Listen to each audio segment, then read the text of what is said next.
Lungo le spiagge veneziane pesa fortemente la scure della Corte europea con il no al rinnovo automatico delle concessioni balneari, bocciando di fatto il nostro paese.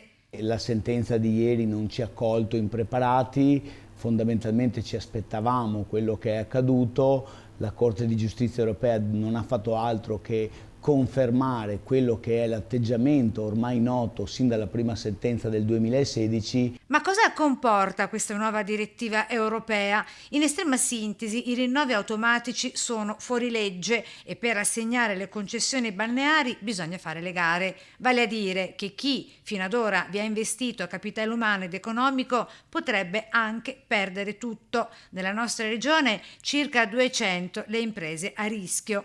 Sì, è corretto, le poche ed uniche concessioni che in qualche modo non saranno oggetto della direttiva Bolkestein sono appunto venete e non lo saranno perché quelle gare, quei percorsi di evidenza pubblica li hanno già intrapresi con successo utilizzando la legge regionale. Ci sono tanti colleghi che invece sono ancora in una situazione diversa, è per questo che si sta correndo ai ripari, come dicevo poc'anzi, utilizzando in quest'ultima finestra la possibilità di questa norma regionale. Da qui a luglio saranno pronti poi i decreti attuativi che sono in fase di scrittura. Sulla questione il dibattito resta aperto. Il tema del capitale umano, delle risorse da impiegare nel comparto turistico è ahimè sempre più un problema centrale nell'agenda di qualsiasi imprenditore della costa.